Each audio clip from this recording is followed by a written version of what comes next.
রেখো না মনে দে ভয় বান্দা খোদার,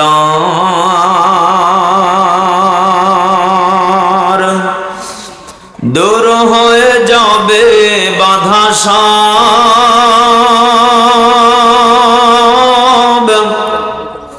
তোমার আমার এক মালিক আছেন, আছেন আমাদের রব, আছেন আমাদের রব। জোরে বলেন আল্লাহু আকবার। রেখো না মনে দে ভয় বান্দা খোদার, দূর হয়ে যাবে বাধা সব।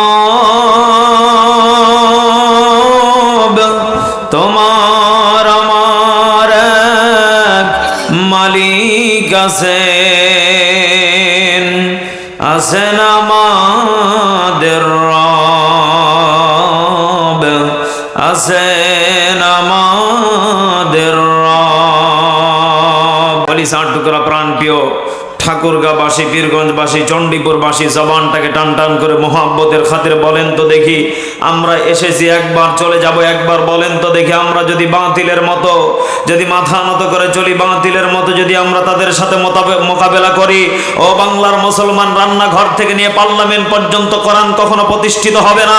বাংলার জমিনে যদি নাস্তিকরাম বাম মুরতাদের বাচ্চাদেরকে যদি আগামীর বাংলাদেশে যদি দেখতে চান, তাদেরকে যদি আপনারা এখনো পর্যন্ত যদি তাদেরকে সাহস দিয়ে যদি আগামী দিকে দেখতে চান, আবার আবু শাহিদের মতো রক্ত ঝরবে, আবার বাংলার জমিনে হাজারো যুবকের রক্ত ঝরবে, বাংলার জমিনে কোরআন প্রতিষ্ঠিত হবে না। কথা বলেন ঠিক কিনা? আপনারা বাংলাদেশে ইতিমধ্যে সোশ্যাল মিডিয়াতে দেখতে পাচ্ছেন, এক নেতা আর এক নেতাকে দেখতে পারে না। কে রে, তোরা শয়তান না তোরা আল্লাহর ওলি? এই কথা বলেন না কেন? কোরআনের ভয় যদি দিলের ভিতরে থাকে, ঠেলা ঠেলি নয়, কোরআন দিয়ে বিজয় দেখাতে হবে। যারা কোরআনের পক্ষে থাকবে, আল্লাহ তাদেরকে আগামীর দিনে প্রতিষ্ঠিত করবে। কথা বলেন ঠিক কিনা? ও বাংলার মুসলমান, ঘরে বসে থেকে কোরআন কখনো প্রতিষ্ঠিত হবে না। কোরআনকে প্রতিষ্ঠিত করতে হলে রান্নাঘর থেকে নিয়ে পার্লামেন্ট পর্যন্ত যদি দেখতে চান, ঘর থেকে বের হতে হবে, মাঠে ময়দানে জিহাদের পতাকা নিয়ে নামতে হবে, তবেই কোরআন প্রতিষ্ঠিত হবে। কথা বলেন ঠিক কিনা? নাস্তিকতা নিফাত যাক, দিন ইসলাম জিন্দাবাদ। নাস্তিকতা নিফাত যাক, দিন ইসলাম জিন্দাবাদ। কোটি প্রাণে একই আওয়াজ, খোদার দুহি ছাড় পাবে না, এই বাংলায় ঠাই হবে না। মুসলমানরা জেগেছে আজ, তোলো তোলো আওয়াজ তোলো, জোর কদমে সামনে চলো, সবাই মিলে একই তালে দাও না স্লোগান, জোরে নারায়ে তাকবীর, জোরে নারায়ে তাকবীর। মুসলমানের এই দেশেতে নাস্তিকদের ঠাঁই নাই, নাস্তিকদের পক্ষে যারা তাদের কোনো রক্ষা নাই। মুসলমানের এই দেশেতে নাস্তিকদের ঠাঁই নাই, নাস্তিকদের পক্ষে যারা তাদের কোনো রক্ষা নাই।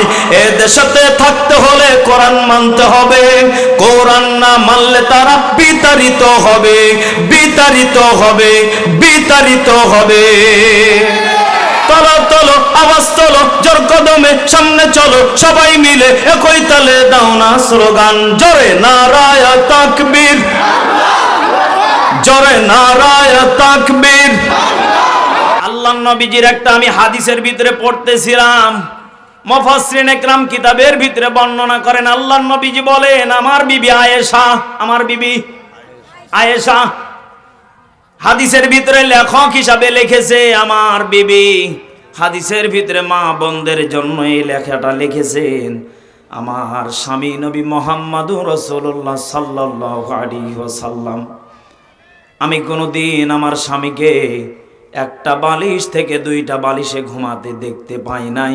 আমি আসিয়া যদি একটা বালিশের জায়গায় দুইটা রেখেছি, নবীজি একটা বালিশকে সুন্দর করে দূরে সরিয়ে রেখে দিতেন।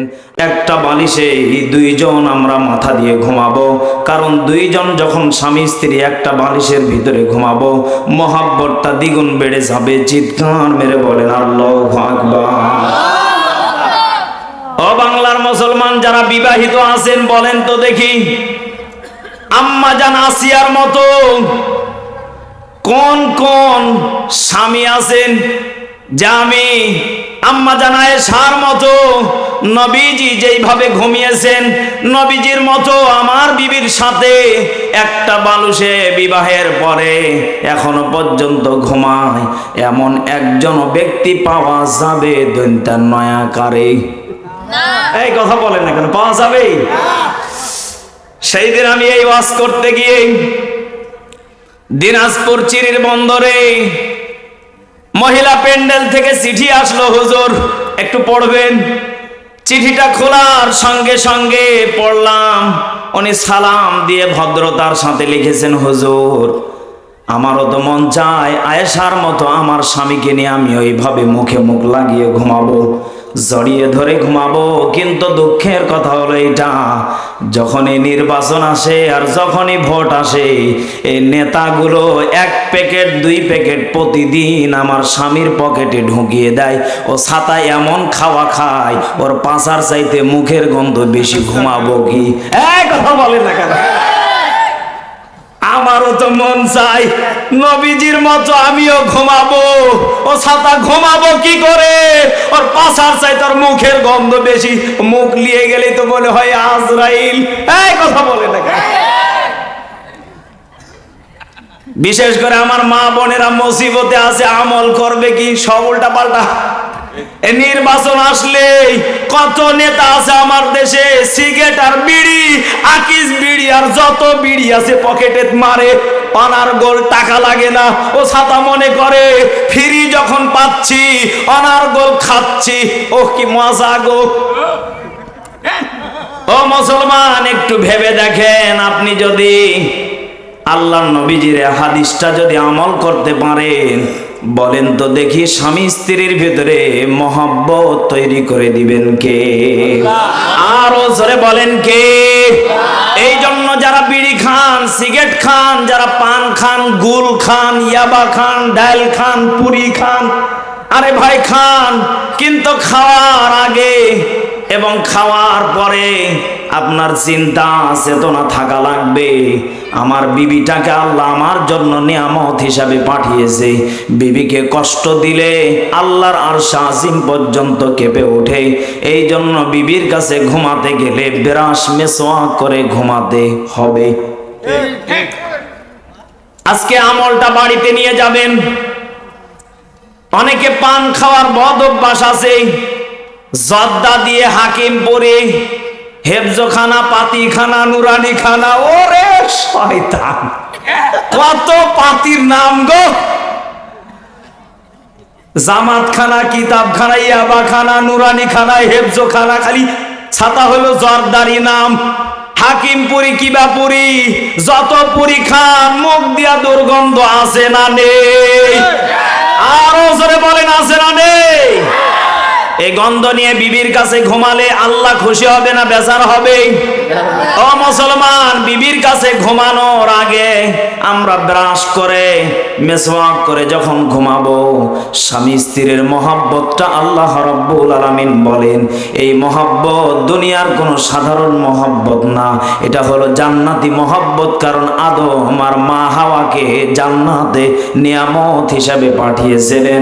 চিৎকার মেরে বলেন আল্লাহু আকবার। যাদের হৃদয়ে আছে আল্লাহর ভয়, তারা কভু পথ ভুলে যায় না। আল্লাহর প্রেম ছাড়া এই দুনিয়ায় কারো কাছে কোনো কিছু চায় না।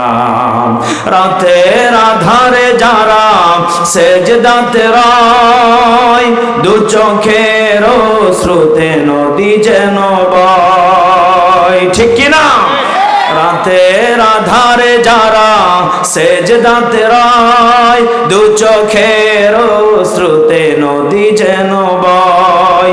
ছলনার হাত ছানি যতই আসুক, ছলনার হাত ছানি যতই আসুক, পিছনে ফিরেও সে তাকায় না, পিছনে ফিরেও সে তাকায় না। যাদের হৃদয়ে আছে আল্লাহর ভয়, তারা কভু পথ ভুলে যায় না। জোরে বলেন আল্লাহু আকবার।